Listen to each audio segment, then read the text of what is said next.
Señor Presidente de la República, se le va a conceder el uso de la palabra por 60 minutos para que pueda ejercer su derecho de defensa respecto al pedido de vacancia contenido en la moción de orden del día 12684. Se le pide a la sala el absoluto respeto. Tiene la palabra el señor Martín Alberto Vizcarra Cornejo, Presidente de la República, para lo cual se le invita a utilizar el lugar que ha sido instalado en dicho fin. Tiene la palabra, señor.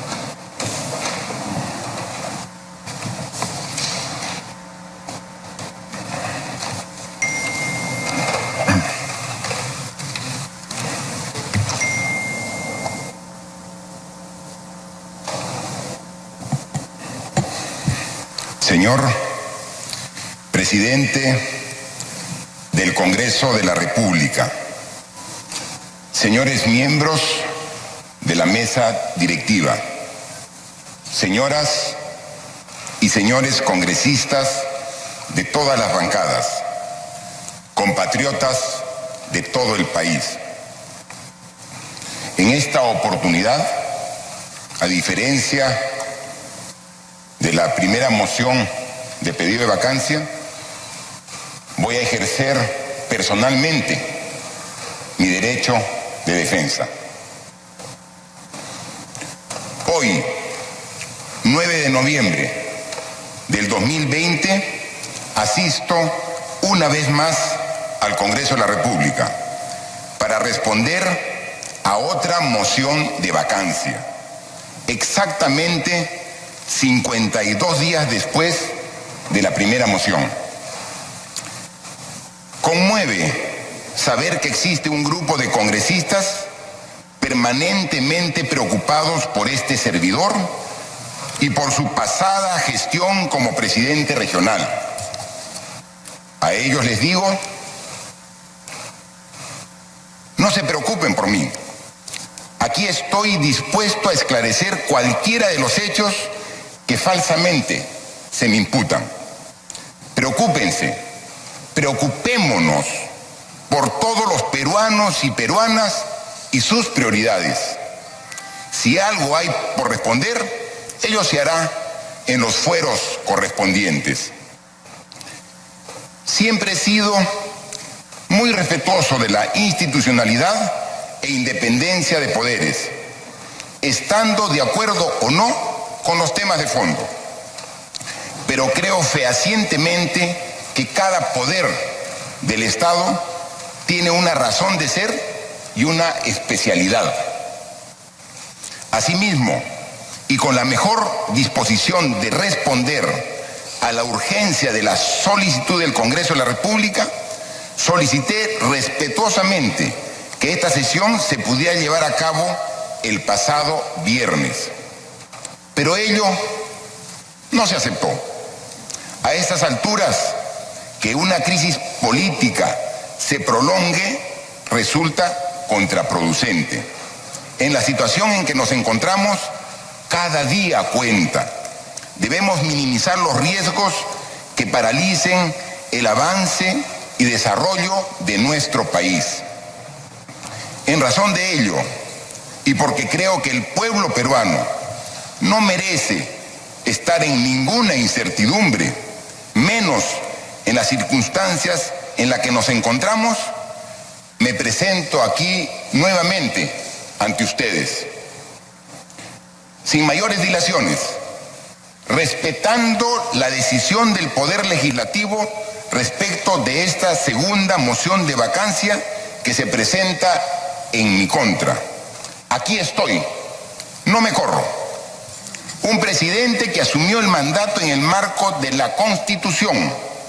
Un presidente que ha respetado escrupulosamente la separación e independencia de poderes. Un presidente cuyas decisiones han estado apegadas a las reglas y el derecho. Un presidente que siempre ha defendido los valores de la democracia. No podía dejar de concurrir al Parlamento cuando es llamado por la representación nacional. Por ello vengo aquí, a este hemiciclo, con el mismo temple con que asumí el primer día la responsabilidad de conducir los destinos del país, a seguir dando la cara y a afrontar lo que tenga que afrontar en las circunstancias difíciles y adversas como las que afronta hoy nuestra patria, poniendo de testigos a los millones de peruanos y peruanas de la decisión que tomará este Congreso, pensando sobre todo en ellos y en el bienestar del país. Estoy frente a ustedes por respeto a la Constitución, la institucionalidad y al pueblo peruano.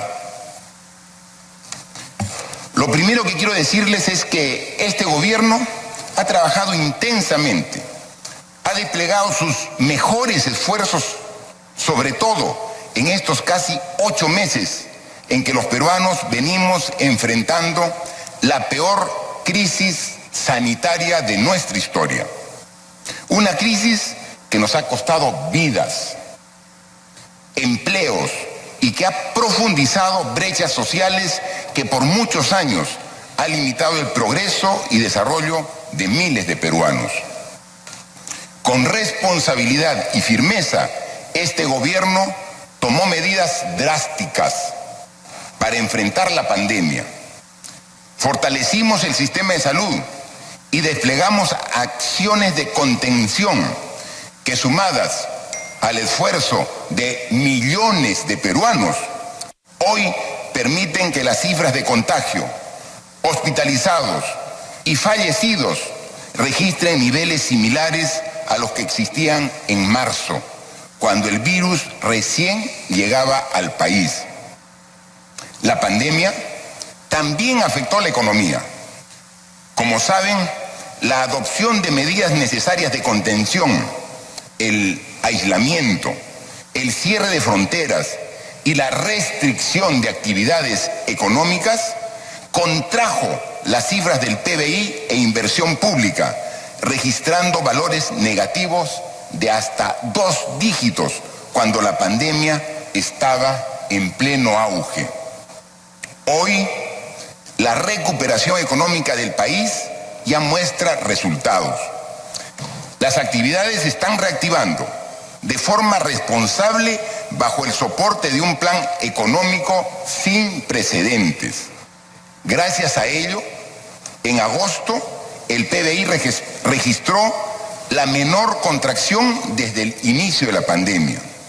En octubre, el mes pasado, la inversión pública, después de 7 meses, no solo registró cifras positivas, sino que alcanzó un récord de ejecución positiva de 6.6%, superando incluso las cifras de ejecución registradas en el mismo mes durante toda la última década. Estos son tiempos duros para todos los peruanos, pero sobre todo para los más vulnerables, aquellos que perdieron sus empleos, cerraron sus negocios y que hoy, pese a lo difícil de la situación, siguen luchando para salir adelante. Para aliviar su situación económica, estamos entregando el segundo bono familiar universal, llegando a 8.400.000 hogares, con una inversión de 6.400 millones de soles. Paralelamente, estamos generando empleo e impulsando medidas para la recuperación de puestos de trabajo a través del programa Arranca Perú. Ya vamos generando más de 500.000 de puestos de trabajo con la ejecución de proyectos de inversión pública orientados a cerrar brechas de infraestructura en el interior del país, allí donde los peruanos más lo necesitan. La continuidad del servicio educativo también es nuestra prioridad. En esa línea, continuamos avanzando en la distribución de más de 1 millón de tablets con contenidos de aprendo en casa para estudiantes y docentes de los lugares más alejados del país, cerrando de esta manera la brecha digital y permitiendo que los niños, tanto de las zonas urbanas como rurales, tengan las mismas oportunidades de acceso a una educación de calidad. Estamos avanzando, tal vez no tan rápido como quisiéramos, pero ello no justifica poner fin a estos esfuerzos. No es justo para los peruanos y peruanas, pues gracias a ello hemos logrado salir adelante. Estamos en un momento crucial. No hemos logrado aún derrotar la pandemia, pero sí hemos avanzado mucho en la contención. Estamos recuperando empleos y mejorando las cifras de inversión pública, pero aún nos falta un camino por recorrer para retomar la senda del crecimiento. Aún queda mucho por hacer y necesidades urgentes que atender. Desde el mes de mayo, la economía peruana ha estado recuperándose sólidamente. A 5 meses de las elecciones presidenciales ya convocadas, una situación de vacancia presidencial pone en riesgo la continuidad de esta recuperación y genera incertidumbre sobre el futuro de nuestra economía.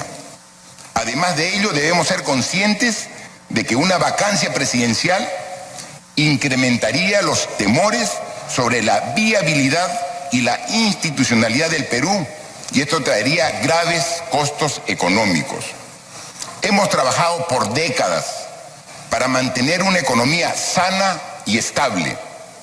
No permitamos que la incertidumbre política tire por la borda años de duro trabajo y esfuerzo de todos los peruanos, y menos aún en medio de una de las peores pandemias de la historia mundial.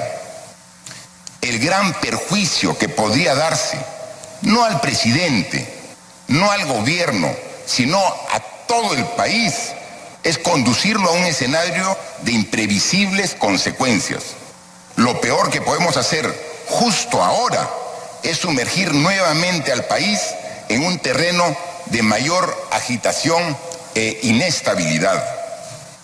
Entrar a un proceso de incertidumbre donde nadie sabe qué va a ocurrir coloca a todos en una situación incierta y compleja. Eso lo entienden no solo los gobernadores regionales y los alcaldes de todo el Perú, con quienes venimos trabajando de la mano como nunca antes se hizo, sino también lo entiende el agricultor del Valle de Saña, el poblador de Cajamarca que ha recibido su título de propiedad, o la señora de San Martín, mayor de 80 años de edad, que recibió su bono familiar universal y su pensión 65. Mujeres y hombres a lo largo y ancho del país lo entienden, pero además lo viven cada día. Asimismo, a fines de este mes, debemos tener aprobado el presupuesto general de la República para el 2021, que debe dar proyección y certeza a las instituciones, pero sobre todo a la ciudadanía.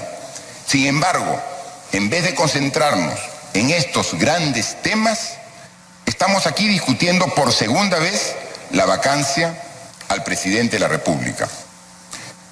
Pero hay un escenario adicional a todo ello: la afectación que esta vacancia genera para la estabilidad democrática. Cuando asumí la presidencia en medio de una crisis política, además de comprometerme a trabajar por el país, también me comprometí a garantizar una transición democrática, responsable, dejando bases institucionales sólidas para el Perú del Bicentenario.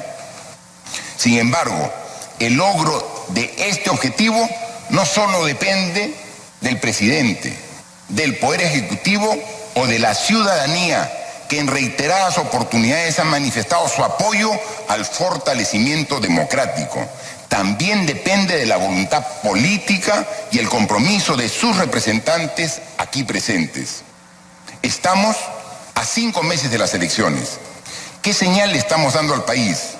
Los peruanos necesitamos estabilidad y predictibilidad para emprender proyectos y llevar bienestar a nuestros hogares. Una crisis política más no contribuye al logro de estos objetivos. Hago un llamado a los congresistas verdaderamente demócratas, a aquellos que ponen al país por encima de intereses personales o políticos. Seamos responsables y garanticemos a los peruanos la transición ordenada y estable que se merecen, con elecciones limpias y transparentes y con nuevas autoridades desde julio del próximo año. Sobre mi defensa, es importante dejar aquí claro, como ya lo hicimos en la presentación anterior a este hemiciclo, que esta no es una defensa acerca de hechos supuestamente delictivos que se le imputan a este ciudadano. Esta es una defensa de la institucionalidad de la Presidencia de la República, de la configuración constitucional de la Presidencia de la República y de cómo a partir de esa constitucional un proceso de vacancia por la causal que indican de incapacidad moral permanente no corresponde. Por tanto, cabría hacerse la pregunta sobre si es válido o no tramitar un procedimiento de vacancia sobre la base de los hechos que no han sido probados o que no se tengan certeza que hayan ocurrido. Soy un demócrata y este es un parlamento democrático. Y a pesar de que he sido claro al decir que estas denuncias parten de posiciones netamente políticas, toda decisión debe ir de la mano de las normas y la Constitución. No pueden hacerse al margen de ella. En la Constitución no existe ningún supuesto, ni en el reglamento del Congreso, en el que se tomen decisiones definitivas en base a supuestos delitos que están siendo investigados. No existe ninguna norma constitucional que habilite eso. Lo que existe en el modelo constitucional peruano, cuando ocurren imputaciones delictivas a altos funcionarios, son una serie de mecanismos de suspensión, levantamiento de la inmunidad, acusación constitucional, pero en ningún caso bajo imputaciones de supuestos delitos que están siendo investigados, se puede tomar decisiones definitivas, menos aún para vacar a un presidente de la República, alterando el periodo presidencial y modificando el régimen que la Constitución otorga a dicho cargo. En nuestro país, según el diseño constitucional, los presidentes permanecen en funciones 5 años, por lo que una vacancia es una medida excepcional, que solo debe promoverse en circunstancias extremas, no cada mes y medio.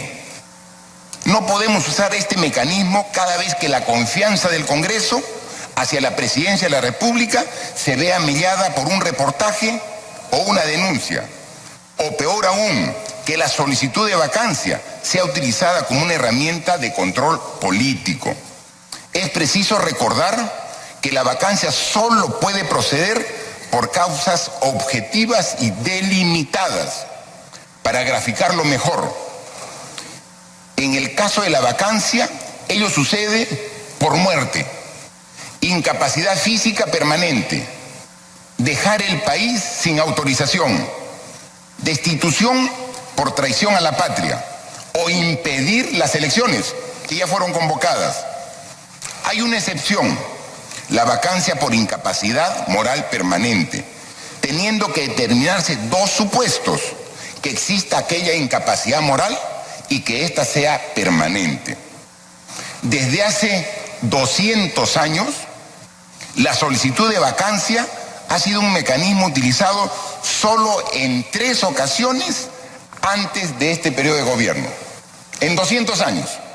Sin embargo, en los últimos 4 años se ha buscado emplear este mecanismo 4 veces, 2 de ellas por el actual Congreso en menos de 2 meses. Discrepo del procedimiento de vacancia que ha iniciado este Congreso. La figura de la incapacidad moral permanente es un mecanismo establecido por la Constitución, sí, pero solo para situaciones excepcionales. No podemos forzar la interpretación de las normas. Diversos juristas y especialistas, incluso miembros de este Congreso, han coincidido en que la figura de la incapacidad moral permanente es ambigua. Precisamente por ello hemos recurrido al máximo intérprete de la Constitución, el Tribunal Constitucional, para que determine cómo se debe aplicar esta causal de vacancia y que se pronuncie, no pensando en este gobierno. Finalmente nosotros ya estamos de salida, sino pensando en los gobiernos que vienen. Otro presidente con una bancada oficialista minoritaria o con una bancada mayor opositora podría tener también que lidiar con una pretendida interpretación extendida de esta causal de vacancia. Es justamente la Constitución la que define las reglas del juego, y así como se asigna competencia a los poderes del Estado, también la Constitución establece sus límites y márgenes de acción. Sin embargo, tengo entendido que el Congreso, faltando ya solo 2 días para que venza el plazo que le brindó el tribunal, aún no presentan su posición. Aún no la tienen definida y pese a no tenerla definida, se siguen aprobando mociones de vacancia. Recordemos que, dada la relevancia del tema para el país, en el caso de la disolución constitucional del Congreso, el Ejecutivo contestó la demanda en la mitad del plazo. Hubiésemos esperado lo mismo del Congreso de la República. La vacancia no debe ser usada como una espada de Damocles o como arma política cada vez que salga una denuncia sin corroborar contra un presidente de la República. La gobernabilidad no puede estar bajo amenaza permanente. El Perú, para afianzar su futuro, requiere estabilidad, orden y unidad, pero sobre todo requiere que sus fuerzas políticas actúen con sabiduría, prudencia y sentido de responsabilidad. Apelamos a ello.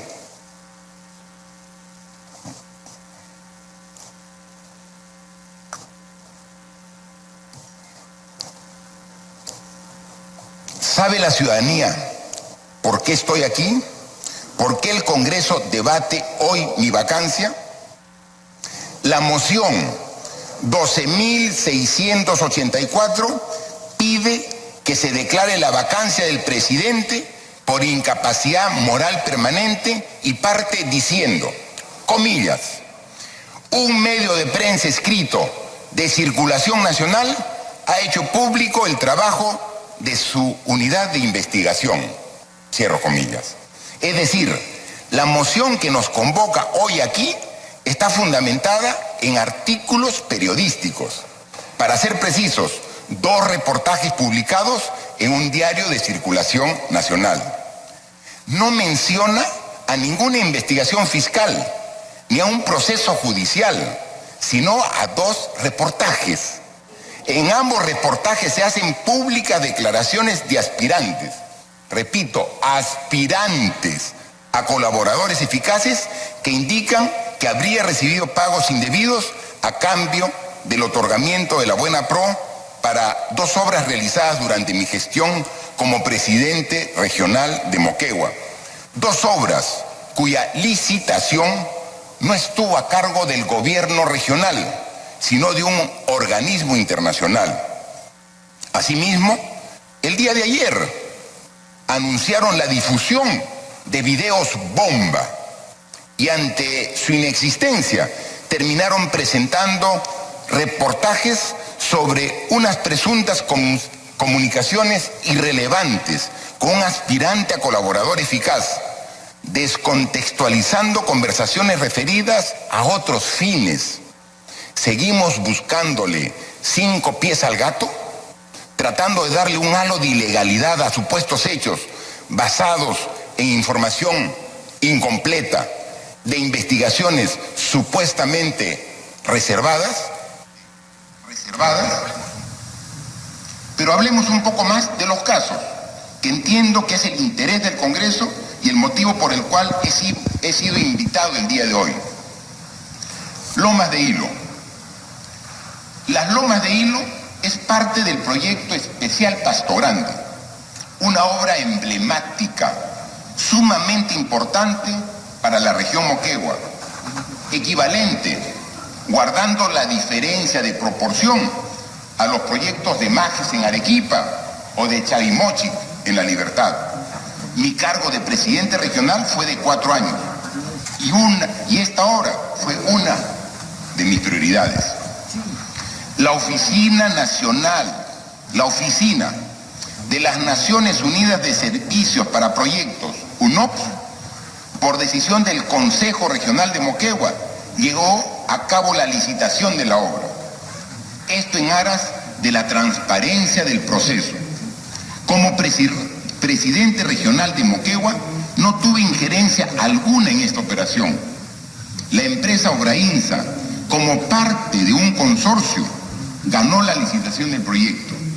UNOPS ha explicado públicamente que ha cumplido el acuerdo bajo estricto apego a los principios de transparencia, mejor valor por el dinero, integridad, imparcialidad y competencia efectiva. Asimismo, ha señalado que todas las licitaciones las revisan diversas instancias. El gobierno regional no da la buena pro. Es UNOPS quien la da. Es UNOPS quien hace la evaluación y es una evaluación con un comité de expertos revisada por un comité especializado de UNOPS en Panamá y luego en Dinamarca. ¿En qué momento podría yo beneficiar a una empresa que pasa por un proceso enmarcado en las reglas de un organismo internacional? En el caso del Hospital Regional de Moquegua, se dice que se habría favorecido la contratación y el pago adelantado al consorcio integrado por ICSA. Este caso ya fue investigado y archivado hasta 2 oportunidades por la Fiscalía. Debe tomarse en cuenta que ambas empresas, ICSA y ATA, la constructora y supervisora de la obra, fueron contratadas también por UNOPS, siguiendo el mismo marco del proceso de adjudicación descrito ya previamente. En ambos casos se dice que existen candidatos a colaboradores eficaces. No sé si todos tenemos claro algunos conceptos, pero ya que son muchos los peruanos que están siguiendo esta presentación, quisiera remitirme al Código Procesal Penal y preguntar, ¿qué es una colaboración eficaz? Es la entrega de información de parte de una persona. ¿Pero de quién? ¿De qué persona? De quien reconoce que ha cometido un delito grave. Y entonces, ¿qué recibe a cambio ese colaborador? Recibe a cambio un beneficio en su pena, la excepción, la remisión, la reducción o la suspensión de la ejecución. Es decir, un colaborador eficaz es alguien que ha delinquido y acepta su delito y quiere reducir su pena acusando a otra persona. El fiscal y el aspirante a colaborador firman un acuerdo de beneficios y colaboración, pero es recién después donde un juez que se evalúa y decide posteriormente si se justifica la suscripción de este acuerdo, lo que no ha ocurrido en este caso. Entonces me pregunto, ¿frente a qué estamos? ¿Frente a un dicho? ¿Frente a un acuerdo o acuerdos de colaboración que aún no han sido validados por un juez? Señores congresistas, a mí se me ha citado a la Fiscalía en etapas preliminares de una investigación. No existe una prueba fehaciente, ni una prueba de flagrancia de un delito, y no lo habrá, porque no he cobrado soborno alguno. Se tomaron las mejores decisiones técnicas que se pudieron, pero ninguna ha sido con el objetivo de llenar los bolsillos de nadie, menos los míos. En primer lugar, debo decir que son hechos falsos. En segundo lugar, no corroborados. Son hechos que están recién empezando un proceso de investigación. Son hipótesis. No hay nada definitivo que se pueda afirmar en relación con los mismos. Ya lo he dicho públicamente y lo repito, rechazo enfática y categóricamente estas imputaciones. Nada dicho por estas personas constituye una prueba de lo que se me pretende imputar. Es más, a la fecha, aún no se ha determinado legalmente el estado de los aspirantes a colaboradores, porque nada puede ser comprobado y corroborado, y no podrán hacerlo. Llevan 2 años solicitando ser colaboradores y no pueden mostrar una sola prueba de estos infundios que rechazo tajantemente. Aquí se inició un proceso de vacancia sin investigar, ni contrastar absolutamente nada, solo con la versión de aspirantes a colaboradores eficaces. Repito, de aspirantes a colaboradores eficaces, cuyos dichos no han sido corroborados por nadie. ¿Se puede vacar a un presidente de la República solo con la versión de aspirantes a colaboradores eficaces? Puede ya no un presidente, sino un ciudadano común y corriente ser condenado en base al testimonio no corroborado de alguien que quiere perjudicarlo solo para reducir su pena. ¿Eso basta para juzgarlo? Si procediéramos así, nadie podría ejercer un cargo público ni un cargo de representación. Es muy fácil manchar honras. Y ustedes, como autoridades políticas, saben muy bien que podemos ser presa de enemigos políticos y adversarios, que quizás no hayan superado rencillas personales, a quienes, con tal de vernos caer, no les importan su región y menos el país. Entonces, lo que tenemos son dichos y acuerdos que no han sido ratificados por un juez. ¿Por qué nos quitamos este valioso tiempo y no hacemos el esfuerzo de trabajar de manera conjunta, enfocados en los temas más urgentes, como la pandemia y salir de la crisis económica? No hay ninguna certeza y todo aún, pero sobre todo, comprobarse. Se trata de hechos que se encuentran en una fase embrionaria de investigación y por lo tanto no pueden desencadenar decisiones institucionales tales como la vacancia de un presidente. Yo por mi parte lo reafirmo, estoy dispuesto a seguir las investigaciones necesarias y que sean realizadas en el momento oportuno que dispongan las autoridades competentes. He escuchado algunos comentarios sobre la carta que envié haciendo la consulta sobre la definición de competencias de los fiscales, diciendo que lo que busca el presidente de la República es dilatar plazos. Señores, tengo el derecho como cualquier peruano a no ser investigado ni juzgado 2 veces por los mismos hechos por 2 fiscalías y a poder ejercer mi derecho a defensa. ¿Cómo lo voy a hacer a cabalidad si existen 2 fiscalías que se disputan la investigación? Yo no soy más ni menos ciudadano que nadie. Entonces, ¿por qué gastar recursos del Estado en 2 investigaciones por los mismos hechos? Además, he escuchado a algunos juristas decir que si 2 fiscalías me investigan de manera simultánea y por el mismo hecho, se podría terminar viciando el proceso. ¿Alguien quiere que se vicie el proceso? Yo no. Yo quiero demostrar la falsedad de las acusaciones en una investigación objetiva, imparcial y sin presiones de ningún tipo. No solo me someteré, sino que demostraré de manera fehaciente mi inocencia. Desde el primer día me he puesto a disposición de manera verbal y por escrito para colaborar con las investigaciones del Ministerio Público. No busco dilatar nada, al contrario, soy el principal interesado en que se aclaren las imputaciones que se me hacen. Siempre, repito, siempre he buscado lo mejor. Entonces, para mi región Moquegua y ahora para todo el Perú. Estoy listo para brindar mis declaraciones y mi abogado, el doctor Fernando Ugaz, quien me acompaña, será quien asumirá mi defensa. Señoras y señores congresistas, sobre los fundamentos de su solicitud de vacancia contenidos en la moción 12.684, debo decir que atentan contra mi derecho a un debido proceso.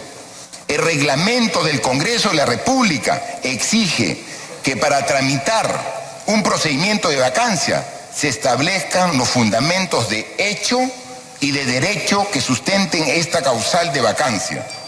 Es una condición indispensable para poder ejercer mi defensa. Yo tengo que saber qué cosa se me imputa y respecto de qué norma estoy transgrediendo, qué directiva, qué principio estoy transgrediendo para poder defenderme. Sin embargo, en la moción no se hace ninguna referencia a los elementos, se hace referencia a los hechos, pero no se hace ninguna referencia a en qué consistiría la causal de vacancia por incapacidad moral permanente. No hay una sola palabra que establezca y que interprete los alcances de la causal de incapacidad moral permanente y cómo ésta se configuraría en este caso. Es de suma importancia de cara a las nuevas imputaciones de aspirantes a colaboradores eficaces, poner en contexto qué empresas son las que, según estos dichos y denuncias, sin sustento ni prueba alguna, yo he favorecido. Pero más importante aún es demostrar con cifras lo contrario a lo que quieren falsamente imputarme. Durante los dos gobiernos anteriores al actual, los procesos de licitación del Ministerio de Transportes y Comunicaciones referidos a obras públicas ejecutadas por Provías Nacional, principal ejecutor de obras públicas del país, se adjudicaban extrañamente al 108% del valor referencial. Es decir, si una obra se consideraba que valía 100 para el Estado, finalmente la empresa ganaba por 108. Pero esto multiplicado por muchos ceros significaban millones de ganancias adicionales para las empresas del dinero del Estado, el 108%. Esta acción se concretaba debido al aparente acuerdo formado por las principales empresas constructoras que operaban en nuestro país, conocido como el Club de la Construcción.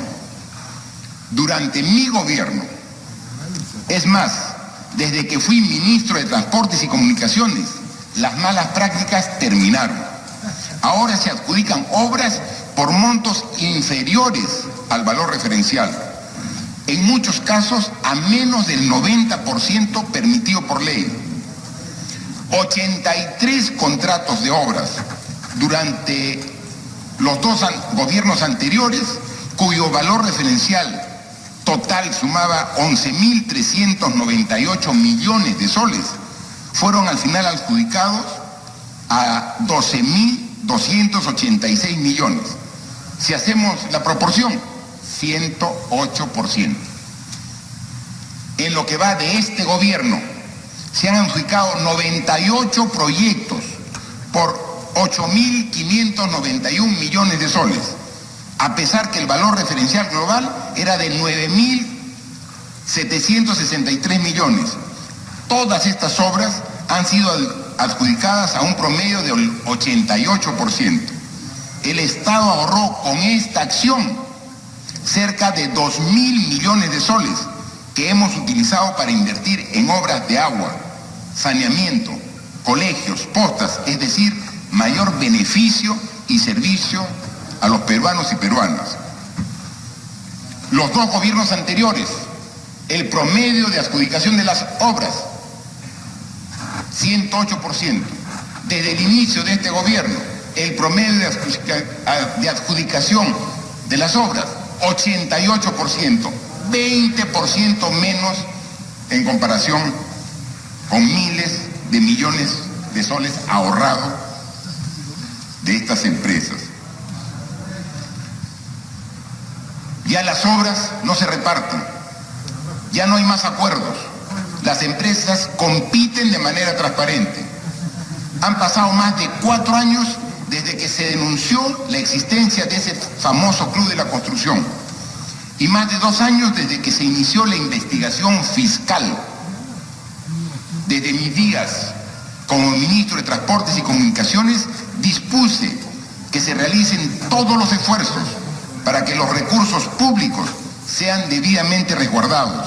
Asimismo, que todos los funcionarios de dicha entidad brinden todas las facilidades y den la información que requieran las autoridades judiciales para lograr la sanción que corresponde a estos repudiables hechos, para que estas malas prácticas sean sancionadas con prontitud y las personas naturales y jurídicas responsables sean ejemplarmente castigadas.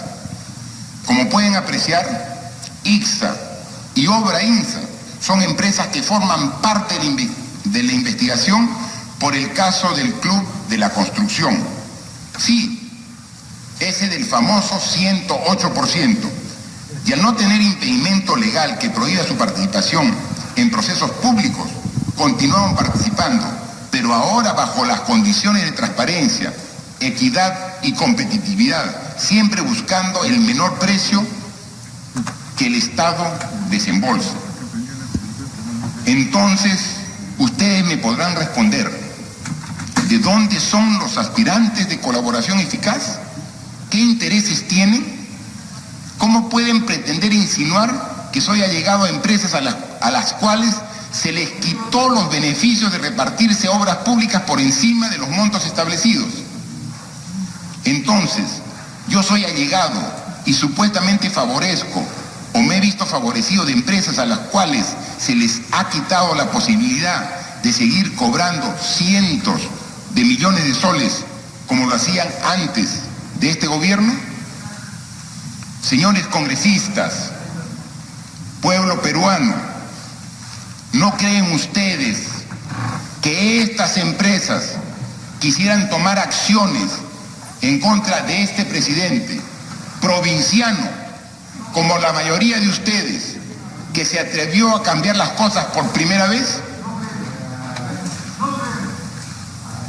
Señores congresistas, no puedo dejar de mencionar que más allá de estos grandes intereses económicos, también existen intereses personales detrás de esta vacancia. Y quiero ser transparente y directo en ello. Estamos totalmente de acuerdo con la labor de fiscalización que debe realizar el Congreso de la República, pero no con que esta facultad se utilice para ocultar delitos. Asimismo, yo veía y leí hace unos días declaraciones del presidente de la Comisión de Fiscalización que alegaba que nada está probado, claro, cuando son investigaciones propias, que todo está en investigación y que eso no define nada.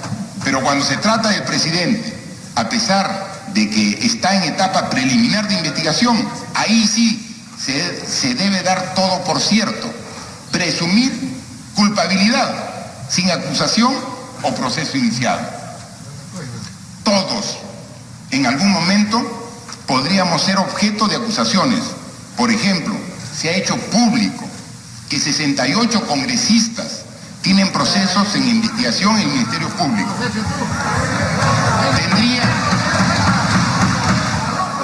¿Tendrían también que dejar sus cargos por ello, sin que la investigación fiscal haya sido concluida? No se puede personalizar la labor de fiscalización y menos utilizar esta facultad para tipificar algunas cosas como delitos y otras se mantengan en un limbo de investigación. Señoras y señores congresistas de todas las bancadas, hoy más que nunca los peruanos requieren que el Estado en su conjunto esté enfocado en la atención de sus necesidades. No solo las que generó la pandemia, sino también aquellas que por décadas han persistido. Han sido las confrontaciones innecesarias las que no nos han permitido avanzar. Han sido en el pasado el jaleo político y los contubernios los que han asfixiado nuestra democracia y desengañado a nuestros ciudadanos. Malas prácticas que los peruanos ya rechazaron y que debemos superar para construir una nueva forma de hacer política.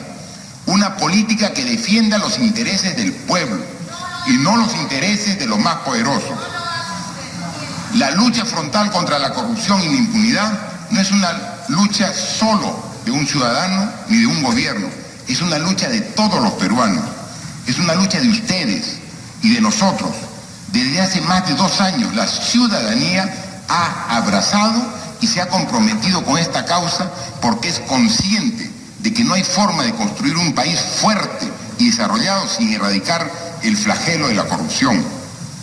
Hemos trabajado por una reforma de justicia y por una reforma política para asentar bases institucionales en el país. Hemos consultado al pueblo a través de un referéndum. La emergencia institucional tampoco da tregua y a ella también nos abocamos desde el primer día y lo seguiremos haciendo hasta el último día de nuestro mandato. Cuando decidimos enfrentar la corrupción, siempre fuimos conscientes que esta no era una tarea fácil.